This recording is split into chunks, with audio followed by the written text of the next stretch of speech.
Semana que acaba, semana que começa. A semana que terminou foi dominada pelo aumento de expectativa de cortes de taxa de juros nos Estados Unidos, impulsionado pelos dados económicos norte-americanos que foram sendo conhecidos e ainda pelos fortes ganhos do iene japonês durante esta semana.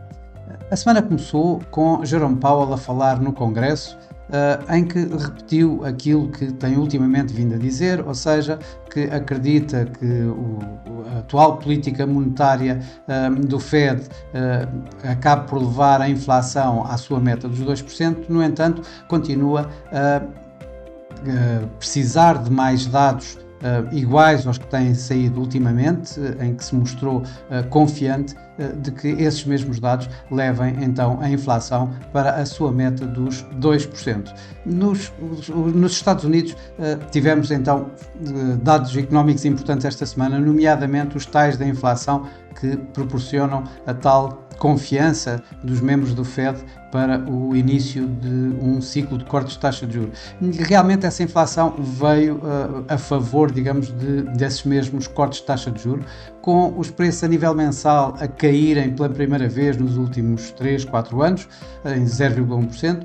A taxa de inflação caiu de 3,3% para 3%, abaixo daquilo que era esperado, dos 3,1%, e ainda a inflação subjacente a cair de 3,4% para 3,3%, com os preços a nível mensal, se tirarmos os itens mais voláteis da alimentação e da energia, subirem apenas 0,1%, abaixo dos tais 0,2% esperados pelo mercado. Mais tarde, a confiança do consumidor da Universidade de Michigan também caiu inesperadamente, caiu para mínimos do ano, fez um mínimo do ano. Isto acabou por colocar, digamos, uma forte pressão sobre as yields obrigacionistas. As yields caíram, as expectativas de cortes de taxa de juros subiram fortemente e de expectativas de já entre 1,5 a 2 cortes de taxa de juros ainda para este ano. Os mercados de futuros acabaram por colocar a probabilidade mesmo no final da semana de 3 cortes até ao final do ano. Isto na mesma altura em que o Banco do Japão, ou aparentemente, continua a não haver confirmação das intervenções, exatamente como aconteceu no final de abril, princípio de maio. O iene ganhou fortemente face tanto ao dólar como ao euro. Em menos de nada, o dólar-iene caiu 1,8%, cerca de 1,8%, ou seja, um ganho do iene face ao dólar desse montante, de 1,8%, e face ao euro em cerca de 1,1%. Os mercados especulam que possa ter havido, uma vez mais, nova intervenção. Essa intervenção não foi confirmada pelas autoridades japonesas. Por outro lado, outro Banco Central, o Banco Central da Nova Zelândia, manteve inalterada a sua taxa nos 5,5% e, digamos, com uma volta mais dovish do que era esperado. Portanto, quando o mercado esperava que na Nova Zelândia as taxas de juros só caíssem lá para o segundo semestre de 2025, começam agora a colocar a probabilidade de haver um corte de taxas de juros na Nova Zelândia ainda este ano.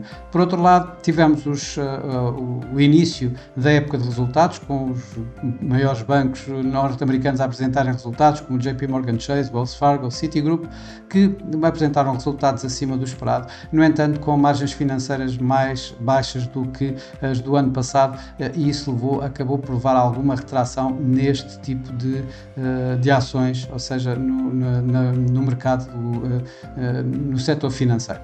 Ainda assim, o mercado acionista teve fortes ganhos novamente esta semana. Na Ásia, tivemos aqui assim o Nikkei a ganhar 0,8%, foi dos que ganhou menos naquela zona geográfica, em Hong Kong o Hang Seng a ganhar quase 3%.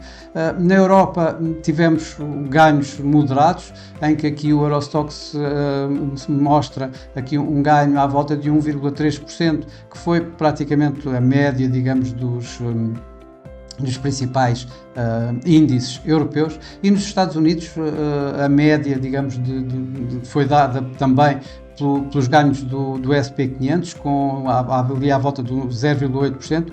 Esta semana em que o Dow Jones foi o que mais ganhou e o Nasdaq foi o que menos ganhou, curiosamente, mesmo com as tais yields obrigacionistas a caírem no mercado. Por cá, o PSI teve na parte alta, digamos, dos índices europeus, ganhando 2%, isto com a ajuda de uma corticeira Amorim, que esta semana foi o que mais ganhou no PSI, subindo 6,5%, e pressionado por uma Galp, que foi a que mais perdeu esta semana, que perdeu aqui à volta de 4,5%. No mercado cambial, obviamente, como já vimos, o dólar foi o que mais perdeu, o iene foi o que mais ganhou, isto nas divisas principais. Depois tivemos, aqui há outras situações, como por exemplo a coroa norueguesa, que registrou fortes perdas durante esta semana também, talvez pressionado com a queda dos preços do petróleo, e ainda tivemos os mercados emergentes, onde o peso mexicano liderou os ganhos e a lira turca as perdas. Aqui vemos no euro-dólar, o euro-dólar que começou a semana à volta de 1,08 e acabou por terminar a 1,09, muito à custa das tais perdas do dólar que eu acabei de referir, enquanto no dólar-iene o que tivemos foi um dólar-iene a cair dos máximos dos últimos 38 anos, aproximadamente, ali à volta dos quase a 1,62, quase a 162, 161,80 aproximadamente, até chegar aos 157,50 em mínimos dos últimos dias, semanas. No mercado, tal como tinha dito, referido anteriormente, no mercado das moedas emergentes, de realçar aqui a lira turca a perder, que perdeu face ao dólar, que é à volta de 1,2%, enquanto o peso mexicano ganhou face ao dólar cerca de 2,6%. O mercado de commodities teve um comportamento misto.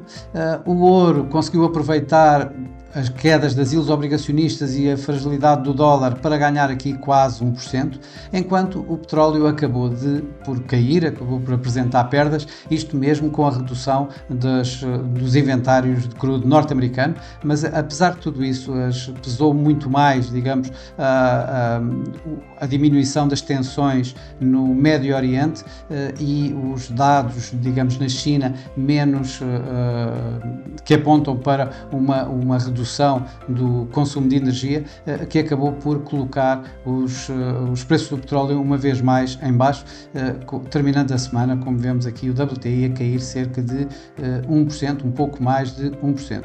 A semana que vai começar é uma semana que vai ser dominada seguramente pela continuação das expectativas em torno do aumento dos cortes de taxa de juros, com mais dados económicos, desta vez um pouco afastados, ou pelo menos os principais, afastados dos Estados Unidos e da zona do euro, e ainda pelo que se vai passar na China durante esta semana. Começamos a semana com mais um discurso de Jerome Powell no Clube dos Economistas em Washington. Provavelmente vai repetir aquilo que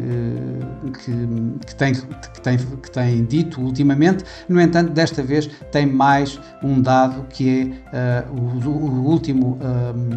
últimos dados da inflação da semana passada, que, como vimos, vieram bem abaixo do esperado e, portanto, pode aqui aumentar um pouco o seu teor mais dovish ao discurso. Na China, vamos ter o 20º Congresso do Partido Comunista Chinês, o terceiro tercénio. É uma importante reunião política em que poderão aqui sair novas guidelines para a recuperação económica chinesa nestes próximos anos, onde o mercado vai estar bastante atento. Também vamos estar bastante atentos na China aos dados que vão sair, produção industrial, vendas a retalho, que logo no início da semana, e isto quando o Banco Central Chinês também vai provavelmente anunciar que vai continuar a manter a sua taxa de empréstimos a um ano, empréstimos bancários a um ano, nos 2,5%. Os dados económicos desta semana mais importantes afastam-se um pouco dos Estados Unidos e da Europa. Nos Estados Unidos teremos as vendas a retalho, vejo isso como o dado mais importante esta semana em termos do bloco norte-americano. No entanto, vamos ter outros dados interessantes, nomeadamente a inflação no Reino Unido, no Canadá, na Nova Zelândia e os dados do mercado de trabalho na Austrália e no Reino Unido. Obviamente que o mercado vai estar bastante atento ao Banco Central Europeu, vai ser o grande evento desta semana, o Banco Central Europeu. Não é esperado que haja qualquer alteração na sua política monetária, o mercado vai estar especialmente atento a qualquer dica, a qualquer pista relativamente para quando o próximo corte de taxas de juros, que o mercado está a apontar já para setembro. Finalmente vai começar em força, digamos, a época de resultados, em que vamos continuar com grandes bancos norte-americanos a apresentar resultados, como o caso da Goldman Sachs, como o caso da Morgan Stanley, o Bank of America e ainda outros gigantes tecnológicos, como é o caso da Netflix. Bom, e para já é tudo. Desejo a todos uma boa semana, bons negócios e para a semana cá estarei com mais um Semana que Acaba, Semana que Começa. Até lá!